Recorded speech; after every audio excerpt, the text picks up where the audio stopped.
Have you ever felt lost in the chaos of life? You are unsure if God sees your struggles or hears your prayers. Namo mo ina ng panahon na wa mo kasabot sa imong kinabuhi, gubot kaayo, wala ka kabalo kung nakita man ni Lord ang imong struggle o naminaw ba siya sa atong mga pag-ampo. Just imagine this, no? This was the situation of Israel at the time of Micah. The nation was surrounded by enemies. Daghan sila mga kaaway, and they were facing judgment of God. And in this moment of despair, Micah delivers a message of hope. The promise coming of a Savior who will be born in the small town of Bethlehem. And he will bring peace and salvation to his people. Micah's prophecy is not just for ancient Israel, but it is for us. Para ni sa ato ang iyang propesiya sa pag-abot ni Hesus Kristo. Because it points to the birth of our Lord Jesus Christ, who is the fulfillment of God's promise to rescue and redeem his people. Through Micah, God reminds us that even in our darkest times, he is faithful. Amen? God is faithful. God is sovereign. So, nakibalo siya unsa ang atong kahimtang. He knows what is happening to us. God is sovereign. And this Messiah who is going to be born, who is born in Bethlehem, he's the King of Kings and the Lord of Lords. We know that. And he's going to give us peace. He's going to reign forever. Okay, that is God's promise. So this morning, we're going to explore Micah's prophecy. Okay, we will study the promised birth of the Lord Jesus Christ, and it will invite us to rejoice in the hope, peace, and victory that we find in Christ's birth. So let's recap. What did we learn so far? If you recall, in Micah chapters 1, 2, and 3, God was preparing to judge Israel. So daghan mga kasalanan ng Israel, they were into idolatry, injustices, then they rejected God's covenant, and God said that He is going to punish His people, Israel. God warned them, pero unsa nitabo, gahi ilang ulo. They refused to listen to God. That's why in Micah chapter 4, Micah encouraged that there's going to be a remnant. May mabilin sa mga Israelites. The remnant will hold on to the hope because God has a future plan. Ay plano si Lord to bring them back to the promised land. And one day, the Messiah will come and he's going to reign on earth. And Israel will receive the complete fulfillment of God's promises to Abraham. So we're going to study about the birth of the Lord Jesus Christ, the Messiah, and his promised kingdom. Okay, so in Micah chapter 4, verses 9 to 5, okay, 4 events. Upat ka mga events ang mahitabo before the millennial kingdom. What is this millennial kingdom? This millennial kingdom is the 1,000-year reign of the Lord Jesus Christ. That is what we believe, no? Jesus is going to come and he's going to reign. He's going to be the King of Kings and the Lord of Lords. And there will be 4 things or 4 events that would happen. Okay? So atong tun-an, unsa may prophecy para we are living in the end time, so we have to know this. Okay, the first thing that will happen is that Israel would be exiled to Babylon. Verse 9. Now, why do you cry out? Is there no king in you? Has your counselor perished? That pain seized you like a woman in labor. So this is a rhetorical question.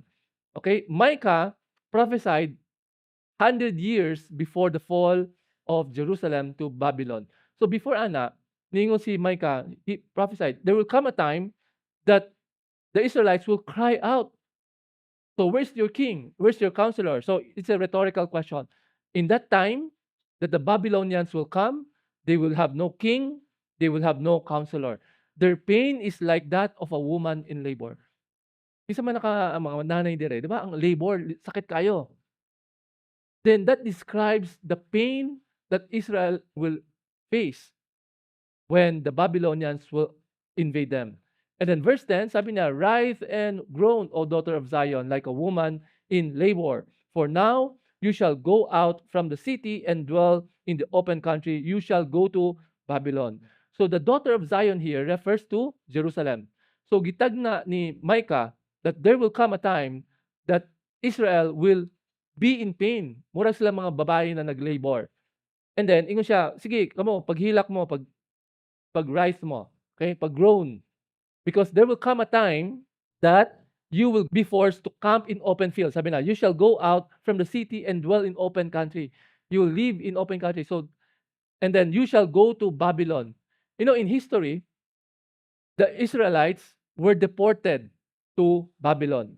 And then, it was a long march. So, parang death march. So, gipalakaw sila from Jerusalem to Babylon. And then, those who are weak died along the way. So, they were held captive in Babylon. Why?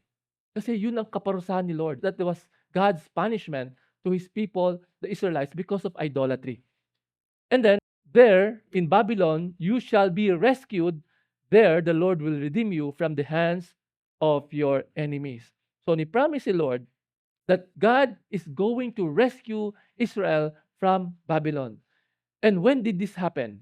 Okay? Ito, tinod sa history niya, nahitabo, Jerusalem fell, and then later on, for 70 years, they were in captivity in Babylon, and then paghumana na Ezra and Nehemiah brought the people back to Jerusalem. That's why if you notice in your Bible, meron mga book of Ezra and Nehemiah. So these are the people who brought the Israelites from Babylon going back to Jerusalem. So God, remember this was prophesied 100 years before the event. And it actually happened. So Ezra and Nehemiah brought the people back to Jerusalem during the reign of Cyrus of Persia. So remember, pag sinabi ni Lord, gagawin niya. You know, God is faithful to His people. God says that, okay, I'm going to punish you, but don't worry. I'm going to bring you back. And God indeed brought back His people. You know, we can see here that God is a father. He would discipline His children. Inana po ta, kita as Kristohanon, kung makasayop ta, makasala ta, kita disiplinahon ni Lord. Just like God disciplined the Israelites. If you are not disciplined, then it means that you are not God's children. Pasagdan na ka. Okay? You know, God is faithful. He will not allow us to go astray. He will make sure that He will bring us back to Him. And then, the third thing that will happen is that nations will gather around the nation of Israel. Verse 11, now, many nations are assembled against you, Israel. So we can see in history, the nation of Israel has so many enemies. Daghan kaaway ang mga Israelites. You know, in history, if you look at history, Israelites history, diba? Israel was invaded by the Babylonians. And then after they were freed from the Babylonians, they were invaded by Greece and then later on by Rome. When Jesus came, Israel was under occupation of Rome. After Rome, what happened? In 70 AD, Titus came and conquered Jerusalem. He destroyed the temple. And then the nation of Israel ceased for almost 2,000 years. Then miraculously in 1948, diba, the nation of Israel was born. So makita nato ang promise ni Lord, no? Wala niya gipabayaan ang iyang katawhan.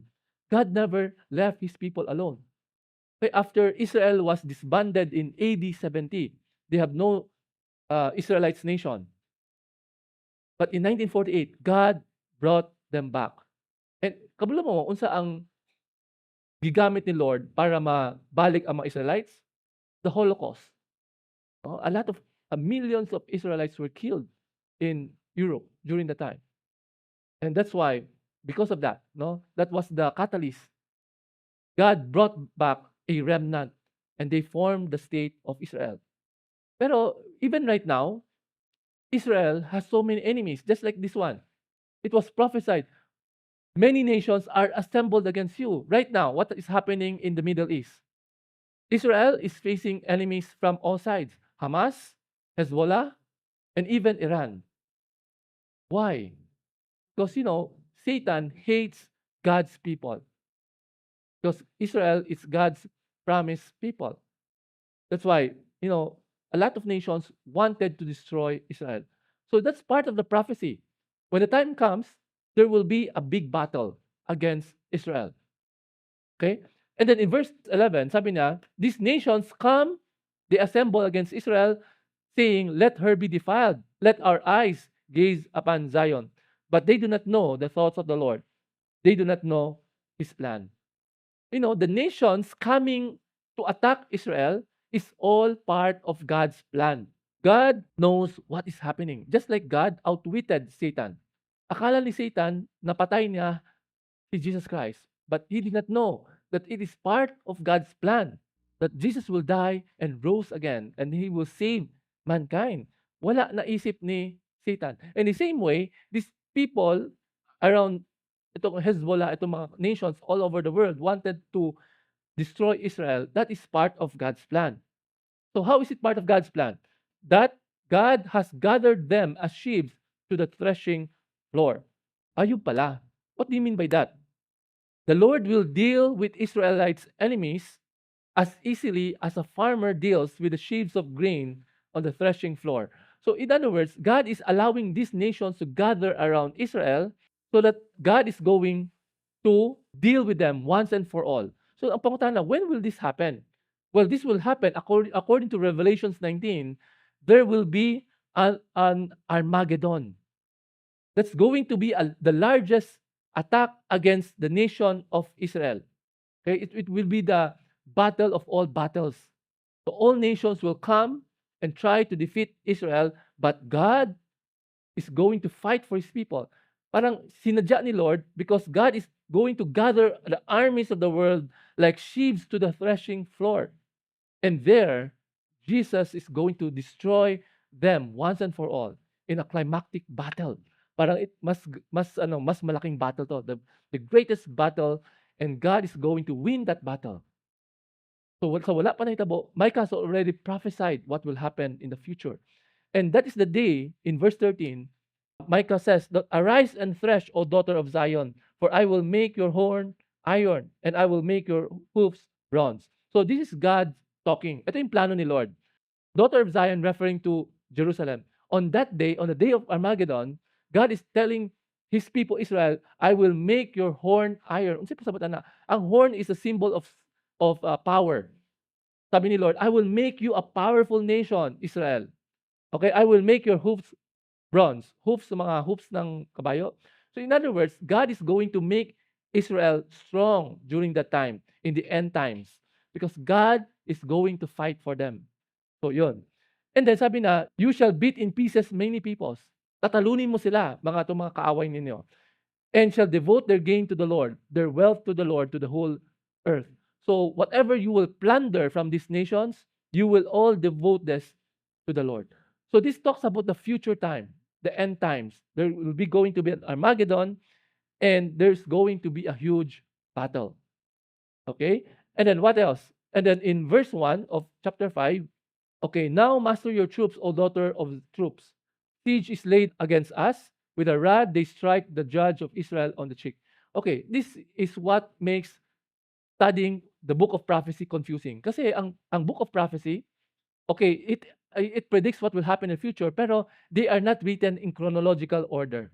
Yung kanina, di ba, it talks about Armageddon, the last days. But this time, nibalik na po ang point, ang time period, it refers to the time when Israelites will be conquered by the Babylonians. Okay, so that makes the book of prophecy very confusing. That's why you have to know the context. Okay, so sa chapter 5 verse 1, nibalik na po si parang back to the past naman si Micah. It talks about the time when the Babylonians will conquer, invade Israel. And then the message of the Lord to Israel is that, you daughter of troops, a siege is laid against us. So the city of Jerusalem will be sieged.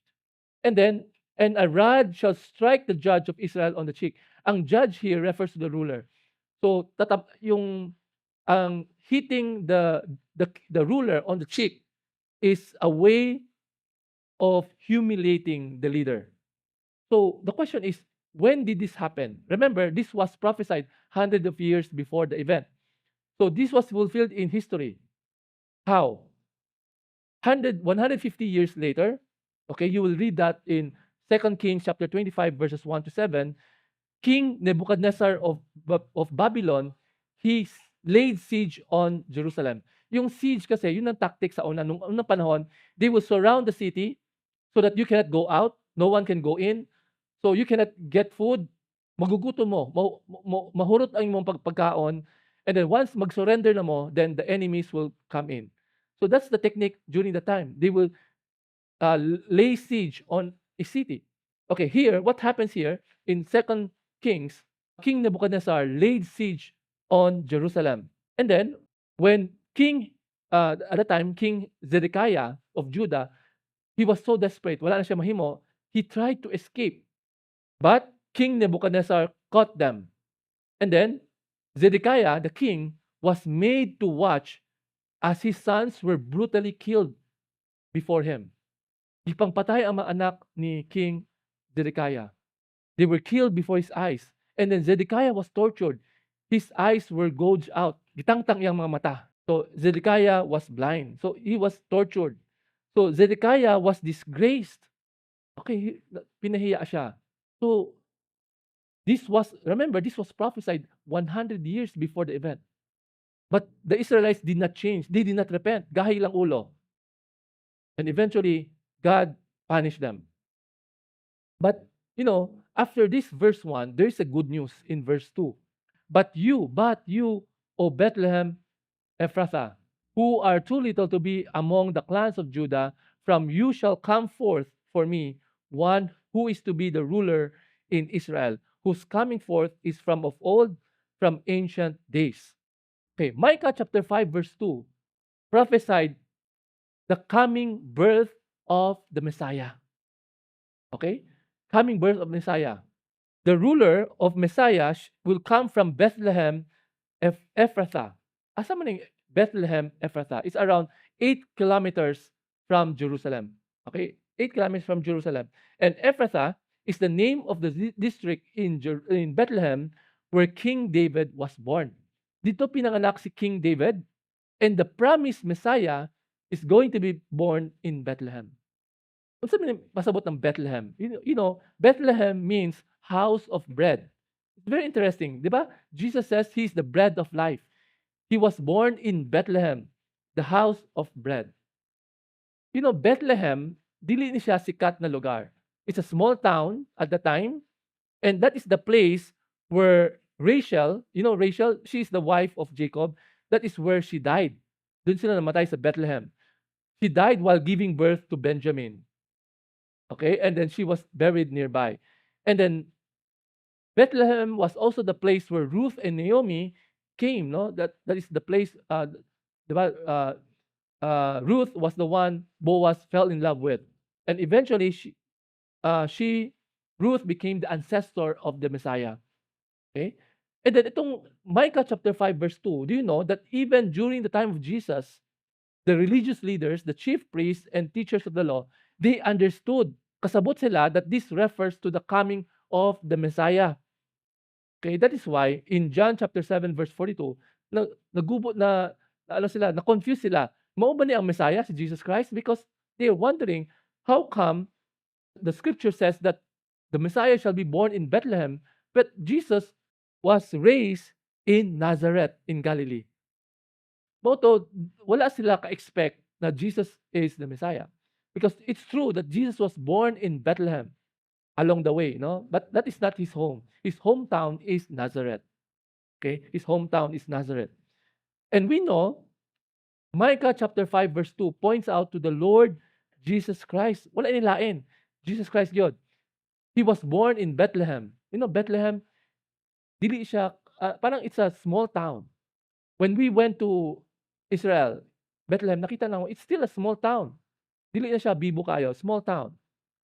Just imagine, the King of Kings and the Lord of Lords. He humbled himself by being born in such a small town. He could choose a mighty city. He could choose Greece, Athens. Pero gipili ni Lord, a humble birth. He was born in Bethlehem, and worse, he was born in a manger pa. So you can see the humility of our Lord Jesus Christ, God allowed his own beloved son to be born in such a humble birth. So kung makita na to, kung inanak ka, humble si God, dapat kita pod, no? We should be like Christ. We should be humble. Dapat there should be no pride in us. Because God did not Jesus did not count equality of God. No, he allowed himself to come down on earth, to be man, to obey the Lord, even to the point of death. And then, interestingly, in the last verse, whose coming forth is from of old, from ancient days. Unsay pasabot na, ang origin kaning Messiah is from of old, from ancient times. So meaning, he will be coming from the lineage of David, and he is eternal origin, eternal, from ancient days, eternal. So makabalota in verse 2, kaning Messiah, dili lang siya ordinary tao. He should come from the line of David. That's why kung makita nato sa Gospel of Matthew and Luke, very long ang genealogy. There's a purpose to that. It will show that Jesus came from the line of King David and that he is the Messiah. And he's from ancient days. Meaning, dili siya tao. The Messiah is not an ordinary human. Okay? And we know the Messiah is none other than Jesus. He is the Alpha and Omega. He's the beginning and the end. Sabi sa Revelation chapter 22, verse 13. It means, from the very beginning, Jesus was there. From the beginning, Jesus was there. There was never a time that Jesus never existed. He existed from eternity past. And we all know in John 1:1, no? In the beginning was the Word, and the Word was with God, and the Word was God. So this Messiah is not an ordinary human being. He's the second person of the Trinity. We believe that he is the second person of the Trinity. And before he came on earth, before he was born in Bethlehem, he was the creator of all things. Sabi sa Colossians chapter 1 verses 16 to 17. He created all things. He's the Word of God, diba? In the beginning, God spoke. He created. So Jesus was the one who created. He's the creator. He's the creator of all things. He is eternal. All being, but God has been created. Jesus was not a created being. Importante ni siya. Why? Because there are some religion that are claiming that Jesus is only a man. He's not God. But we believe that he is from ancient days. He's eternal. So it's very important that we know these basic principles. And, Jesus appeared when he was born in Bethlehem. But, even before that, kabalo mo that God has manifested on earth. He's referred to the angel of the Lord. If you notice, angel of the Lord. If you recall when we preach on Genesis, di ba, yung angel of the Lord appeared before Abraham. So makita na to, no? He appeared even before his birth. So makita na to, God promised the coming of the Messiah. And this was fulfilled. This was fulfilled. Jesus was born in Bethlehem na fulfill ang prophecy. So kanindot ang prophecy ni Lord, no? Several hundreds of years before the event. Once the Lord has prophesied, it will come to pass. Talagang mahitabo. Okay? So, kasi buhaton ng Messiah. Micah chapter 5 verse 13 to 15 states what is the role of the Messiah in the end times. Unsay buhaton ng Messiah. So we'll study that so that we will know what we will expect in the future. Okay? So this Messiah will do a lot of things during the millennium. The millennium is the time, as revealed in Revelation, wherein Jesus will reign. He will be the King of Kings and the Lord of Lords. He will reign on earth. Okay, ito yung buhatan na. Number 1, he will reunite and restore the nation of Israel. Therefore, he shall give them up until the time when she who is in labor has given birth. Then the rest of his brothers shall return to the people of Israel. So the Messiah will give Israel up and allow Israel to suffer. All throughout the history, Israel was suffering. Di ba? Makita mo sa history, They suffered under the hands of Babylonians, Greece, Rome, karon Hezbollah, uh, mga Palestinians. So they continue to suffer. And sabi na, until when? Until the time when she who is in labor has given birth. So, itong suffering na Israel is not going to be permanent. There will come a time that it will stop. And that's the time that the Lord will restore Israel as a nation. And then in verse 4, what will the Messiah do? The Messiah shall stand and shepherd his flock in the strength of the Lord, in the majesty of the name of the Lord his God, and they shall dwell secure, for now he shall be great to the ends of the earth. So ito another thing that the Messiah will do. He will shepherd the Israelites. In other words, he will protect the Israelites. And Israel will live securely. Di ba karon daghang kay mga gubat sa Israel? Pero moabot ang panahon that there will be peace because the Messiah shall rule. Okay? The Messiah shall rule over them. And the Messiah shall rule over the entire world. Okay, the interesting thing is, sa prophecy ni Micah, he revealed the two comings of the Messiah. The first coming is the birth of the Lord of the Messiah, Jesus Christ. And in verse 4, it talks about the second coming, wherein the Messiah will return and reign as king. We believe that Jesus is the Messiah. He came, okay, on earth, no? He was born in Bethlehem, but he will come back. He will bring peace on earth. He will destroy Israelite, the enemy of Israel. Okay, in verse 5, nakabutang diha, and the Messiah shall be their peace. When the Assyrian comes into our land and treads in our palaces, then we will raise against him 7 shepherds and 8 princes of men. So the Messiah shall be the peace. He shall bring peace to Israel. No? Makita nato sa Ephesians chapter 2 verse 14. Jesus is our peace. So magdala og kalinaw si Lord Jesus because there will be no more fighting. And then when the Assyrian, who is the Assyrian? Remember, this talks about the end times. Obviously, wala na Assyrian karon, di ba? Wala na sila. So this word Assyrian refers to the enemy. Generic, any enemy. When the enemy comes, then the Lord is going to raise against him 7 shepherds and 8 princes of men. In other words, the Messiah is going to protect his people. He's going to raise up leaders and armies to protect his people. Okay? And in verse 6, then these leaders that the Messiah will raise up shall shepherd the land of Assyria with the sword. Bantayan niya Israel. And the land of Nimrod refers to Assyria, and the land of Nimrod at its entrances. And he shall deliver us from the enemy, Assyrian, the enemy, when he comes into our land and treads within our border. So in other words, the Messiah is going to protect Israel at the end times. Sa karon, di ba? Israel is being attacked from all sides, but the time will come that the Messiah is going to protect them.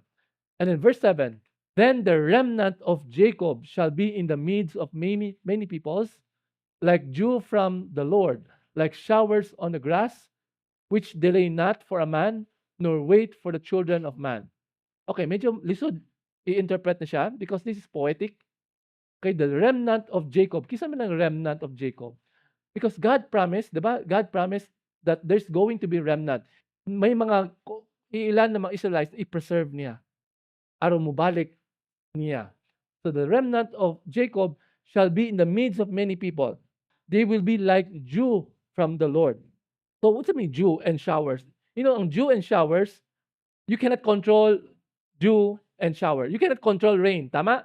Di mo ma-control rain. Muabot lang siya kung muabot.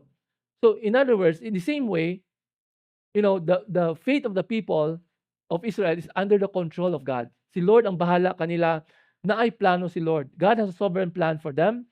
So at the right time, this remnant, okay, will be in the midst of many peoples when the right time comes. And verse 8, it states here, and the remnant of Jacob shall be among the nations in the midst of many people. Kani mga remnants, itong mga chosen people of God, They shall be among the nations. Okay, there are some people who are saying that the remnants refers to the Christians. So it's not clear here. So the Christians, the believers, will be spread out throughout all the nations. Okay, the remnants will be like a lion among the beasts of the forest, like a young lion among the flocks of sheep, which when it goes through treads down and tears in pieces, and there is none to deliver. Your hand shall be lifted up over your adversaries, and all your enemies shall be cut off. Okay, kasi pasabot ano shortcut. It means that the remnant of Israel will be like lion. They will be strong. They will dominate. No? They will be dominant. They will dominate nations of the earth. Okay? And your enemies shall be cut off. So, ang promise ni Lord sa Israel, they will be very strong and no nations on earth can stand against them. So, yun ang promise at the end times. And in verse 10, what else? In that day, meaning in the last days, declares the Lord, I will cut off your horses from among you and will destroy your chariots. I will cut off the cities of your land and throw down all your strongholds. Ito pasabot ni Lord. You know, during the time, horses are chariots. They are the most effective weapon during the time. Kaya yun ang pinaka, parang they are equivalent to nuclear weapons. Kasi nung unang panahon, pag nakay chariots, you are very powerful. Kasi it's not that easy to fight against chariots. Pero sabi ni Lord, I will destroy your chariots. Nga naman, why would the Messiah destroy their chariots? Because the Messiah wants the Israelites to trust in Him. Okay? Don't trust in chariots. Don't trust in horses. In fact, gipangbawalan ni Lord. In Deuteronomy, gipangbawalan ang mga Israelites to have horses and chariots. Why? Because they would trust in them. God wants His people to trust in Him. Okay, so there will come a time that the Israelites do not need weapons anymore because the Messiah is going to protect them. And then what else? Verse 12, I will cut off sorceries from your land, and you shall have no more fortune tellers or tellers of fortune. So yun pala, during the time of Israel, meron pala sila mga sorcery. Meron din sila mga fortune tellers, mga magtatagna. But the Lord said, the time will come that you do not need them because I will be with you. You do not need them. And then in verse 13, I will cut off your carved images and your pillars from among you, and you shall bow down no more to the works of your hands. So meaning, during that time, grabe ang idolatry. Sa panahon ni Micah, grabe ang idolatry. And God is saying, I'm going to cut off, I'm going to destroy your idols, your carved images, your pillars. Verse 14, I will root out your Asherah images from among you and destroy your cities. You know, grabe yung idolatry during the time of Israel because they worship Yahweh. At the same time, they worship other gods. Kani mga Asherah poles, because they believe that these gods, Diyos, they will give them prosperity. That's why God is a jealous God. He was so angry, suko kay si Lord. That's why gipang silutan sila. Kay ang mga Israelinhon nagsamba og mga Diyos. Okay? And then last verse in 15. And in anger and wrath, I will execute vengeance on the nations that did not obey. So the Messiah will execute judgment on the nations that did not obey. Diba? As we all know, in the book of Revelation, diba, the Lord Jesus will reign on earth, and there will come a time that He's going to judge the living and the dead. He will execute judgment, especially to those nations na dili magpatuo niya. On this nation, those unbelievers, is going to execute judgment. Okay? So, here, so this is the prophecy of Micah. But we are now in the New Testament. We believe, no, the time will come. Jesus will come back. Okay? Jesus will come back. He will gather all His people and He will establish His kingdom on earth. But we know that the coming of the Lord is like a thief of the night. Wala kabalo kanon sa siya moabot. His coming is like a thief in the night. So the question is, are we ready for the return of Christ? Question. We know that the Lord Jesus is the promised Messiah. But nituo ba ang mga Israelites? Did the Israelites believe and accept Jesus as their Messiah? The answer is no. The Israelites reject Jesus. Why? Let's try to understand. Nga nung gi-reject man mga Israelinhon ang Messiah? Because of their wrong understanding about the Messiah. Because their understanding is that the Messiah will only come once. And in the Old Testament, makita nato, di ba? The Messiah is going to destroy the enemies of Israel. The Messiah is going to establish peace on earth. Okay? So, pero when Jesus came, he never destroyed the enemies of Israel. He never established peace. So that's why the Israelites reject him. And that is because of their wrong thinking. They did not get it that there is going to be two advent, two coming. The first is the coming of the birth of Christ, who will die on the cross for our sins. And it coincides with Isaiah 53 about the suffering servant. Dili na gets ng mga Israelites, no? They thought that the Messiah will come and rescue them, and then yun na yun. But they did not get that the Messiah has to suffer. And then later on, the Messiah will defeat the enemies of the Lord, the enemies of Israelites, and he will reign forever. So the coming of the Messiah, the first coming, kasi we're still in the first coming. Jesus came, he was born in Bethlehem, humble birth. But that is not the end of the story. Because every Christmas, man God, we remember the birth of Christ. Well, that's part of the story. That's the beginning of the story. But the complete story is that Jesus, he was born in Bethlehem, and then he taught his disciples, and then he died on the cross, namatay siya sa cross, ipako siya sa cross, alang sa atong sala. That is the plan of God. So, Christmas is not only about remembering the birth of Christ, but knowing why he came. Why did he come? Ngano niabot mo si Jesus Christ? So that he could atone for our sins. In the Old Testament, we studied the book of Leviticus. It's very clear that there is no forgiveness without the shedding of blood.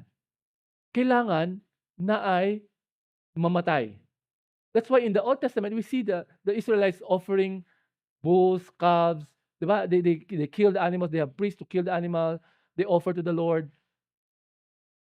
That's why every year on the Day of Atonement, the high priest would enter the most holy place and make sacrifice for the sins of the people. We studied that in the book of Leviticus. But this sacrifice was incomplete. Kasi every year, ginagawa nila yon. That's why nakabutang din sa Hebrews chapter 10 verse 4. It is impossible for the blood of bulls and goats to take away sins. So that's why in order to experience once and for all forgiveness of the Lord, Jesus has to die. Diba sabi ni John the Baptist, behold the Lamb of God who takes away the sin of the world. The Lamb of God who take away the sins of the world. Jesus is the perfect substitute sacrifice for our sins. Instead of kita mamatay sa krus, because all of us have sinned and fallen short of the glory of God. Very clear. But the gift of God is eternal life through Christ Jesus, so that whoever believes in Him shall not perish but have eternal life. Ang atong buhaton lamang is we put our faith in the Lord Jesus Christ. So that is the complete message of Christmas about the birth of Christ. And that is not also complete, because the time will come that Jesus will come back. Jesus will come back. And the coming back of the Lord Jesus gives us hope. It will give us hope. Brothers and sisters, I do not know what you are facing right now. Maybe some of you have financial difficulties. Maybe you know someone who is sick, who is dying. You can't do anything about it. Maybe you are a student that you have several exams or even deadlines that you cannot, you do not know how to beat those deadlines. Parang you're so worried about what will happen tomorrow. Ang uban businessman na daghang sa labad ng ulo nalugi sa negosyo. Right? There's some people who are worrying because they have so much work to do. And there are also people who are worrying because they have no work to do. So there are parents who are worrying how gahi mga ulo ng mga ilang anak. In this world, you will have trouble. Sabi ni Jesus, in this world, you will have tribulation. But take heart, I have overcome the world. I have overcome the world. And the good thing about this, knowing the birth of Christ, what he did, and that he will come back again, it will give us hope. You know, one thing for sure, every Christmas, no, whenever we recall the birth of Christ, it gives us hope na ipaglaom. Na ipaglaom. Kasi we know that, there is an afterlife. That, once the Lord comes, there will be new heaven and new earth, and this world will pass away. When you say this world will pass away, yung mga kabtangan nato mawala. Mga cellphones, mga social media accounts nimo mawala na siya. Mga kwarta nimo mawala. That's why we should not be so, invested in this world na parang to the point na di nakaganahan mo ato langit. Dapat dili na, you should not live a life in such a way that you do not want to go to heaven. Dapat we're just, temporary dwellers. This life on earth we are just living in tents. This is not our permanent home. The book of Micah talks about the coming of the Messiah, which is already fulfilled. It also talks about the coming again of the Messiah to rule on earth. He will be the King of Kings and the Lord of Lords. And that day, there will be no more tears. Di na tayo muhilak, di na tayo makabalaka, di na tayo magutom. Kanindot, di ba? Kanindot. So, as we reflect on the message of Micah, okay, let us be reminded of the hope that we have in the Lord Jesus. The small and humble town of Bethlehem, it reminds us, God works through the unexpected. God works in mysterious ways. Dili na ito masabtan ang iyang plano, pero mabuhat yun na. Jesus was born in a manger. We do not expect that is part of His perfect plan. So one thing for sure, God has a perfect plan for all of us. He knows what He is doing. He knows what will happen in our future. So the birth of Christ assures us that no matter how uncertain or chaotic our life is right now, God is in control. Totoo ba mo, anak? God is in control. He is sovereign. He is in control. His purposes will prevail. Whatever happens, His purposes will prevail. So He is our shepherd. He's our shepherd. And He will give us peace. And we know that the peace that the Lord will give us is not the kind of peace in this world. No? It's a different kind of peace. Peace I give to you, not as the world gives, do I give you. Pag gikapoy na kasi mo kinabuhi, just go to the Lord. Cry out to God, Lord, give me peace. Pag sobra ka nag-overthink, pag-overthink, lay everything down at the Lord Jesus. God is our King. Jesus is our King. He's our shepherd. He's also our Savior. He will deliver us. He will protect us.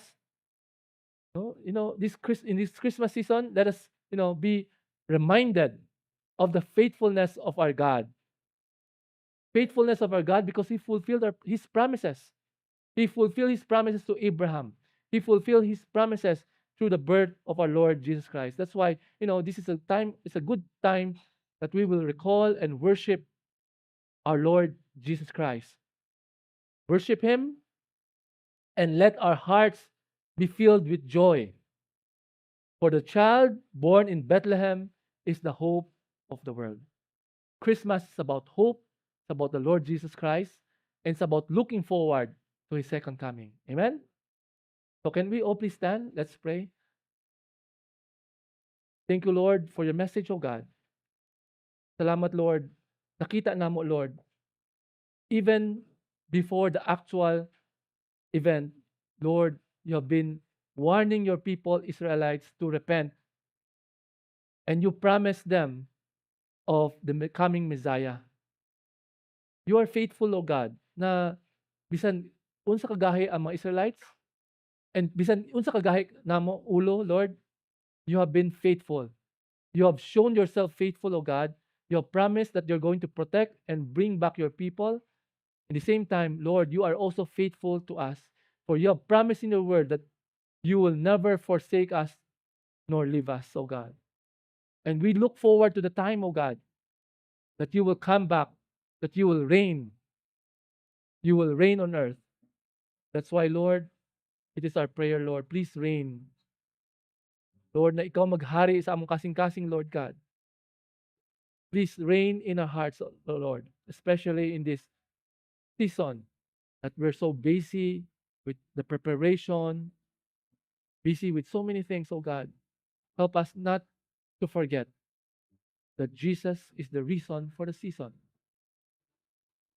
As we are reminded, oh God, about your great love in coming to earth, about your humble birth, may we become more like Jesus, oh God. Tabangin mo, Lord, na maging humble pud me, oh God. And we put our trust in you, Lord God. Fill us with joy, Lord, the joy that will never be taken away from us. Lord, you know, some of us are hurting, oh God. I pray, oh God, that you will comfort us. Tagay me joy, Lord God. Give us hope. Help us, Lord, to go through this difficult life, knowing that you are with us and that you will never leave us. Salamat, Lord. Amoy hatag sa imong kamot, kaning simbahan. Amoy hatag ang among kinabuhi nimo, Lord. We just want to surrender our life to you. We want to surrender our church to you. In the mighty name of Jesus, all this we pray. Everybody says, Amen. Thank you, Lord.